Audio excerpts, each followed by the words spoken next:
Hi, welcome back. So we are starting a new unit about angles, and basically we're just going to start trigonometry. You've probably used trigonometry before, sine, cosine, and tangent, and throughout this unit we're going to be kind of taking that to the next level. So the first thing that we're going to talk about is angles and degree measure.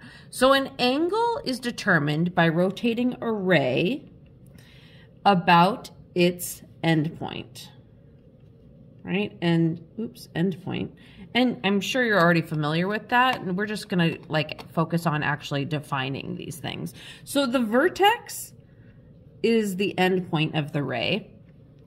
The initial side is the starting position, and the terminal side is the ending position. Okay? So if I have an angle here, this is going to be my vertex, right? And this, if my ray moves like that, this is going to be my initial side, and this is going to be my terminal side. Okay? So when we talk about angles, we have like a standard position that we refer to it as, where the vertex is at the origin. All right? So we have our regular coordinate plane with the vertex at the origin. And then the initial side is on this positive x-axis here. So this would be our initial side. And then our terminal side, just like is, well, wherever it ends, but let's say we have it here. This would be our terminal side. Terminal, okay. And we rotate.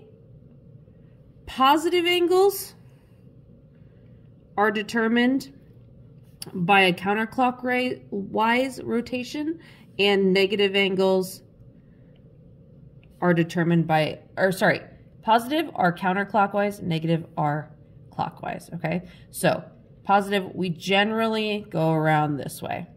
Good. We also have something called coterminal angles, and coterminal angles are two angles in standard position that have the same terminal side, and you can add or subtract one revolution to find those. So here we want to draw 220 degrees for theta, so that would be actually like right about here. Okay, so this is theta, which is equal to 220 degrees. Okay, and we want to label theta prime as the coterminal angle. Well, theta prime, I'll use another color for this. Okay, theta prime, I would also start here, but it would go this direction, and theta prime would be equal to negative 140 degrees. Okay, notice how since we're going clockwise, it's negative. Okay, all right, let's continue on here. Reference angles are acute angles that are formed by the terminal side of the given angle and the x-axis. So if we have this diagram here, oops, I put my cap on. The angle itself here, this is our angle, and this is going to be equal to 210 degrees. So here our angle is 210 degrees. And our reference angle is just this acute angle that's formed by the terminal side and the x-axis. So it's just this part right here, okay, which in this case is just going to be 30 degrees. And we can call that theta prime, okay? So our reference angle here is 30 degrees. So let's go through some examples of these. Here we are asked to draw the angle and state the reference angle. So if we draw our angle at 150 degrees, it's going to look something like that, okay? I got interrupted. Okay, so we draw our angle here at 150 degrees, okay? 150. And our reference angle is going to be this, the amount of space, which since this angle here is 180, we know that this would be 30 degrees, okay? Here we're going to draw 315 degrees. That's roughly here. That's not a great drawing of it, but whatever. Okay, so 315 degrees. We know that this whole entire thing is 360.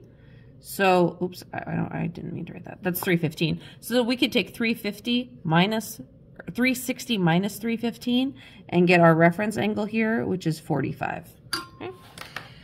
If we draw 120 degrees, 120 degrees is going to be about here. Notice I'm not even using a protractor, so these are not accurate. But if that's 120 degrees, our reference angle is going to be the distance here. 180 minus 120 is going to give us a 60-degree reference angle.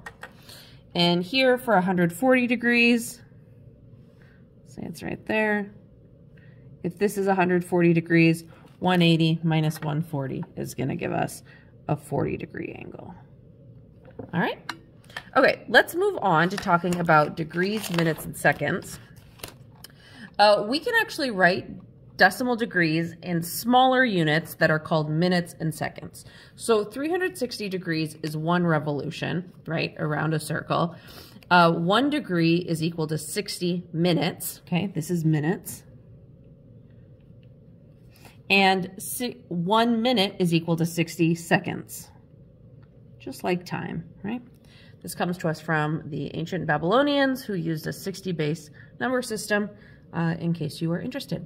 So also 1 minute or 1 degree is equal to 3,600 seconds. So we can convert 36 degrees, 25 minutes, 18 seconds to decimal degrees by using this information. So we're going to take that 36 degrees plus 25 over 60 degrees, right? Because it's like a fraction, plus 18 over 3,600 degrees, okay?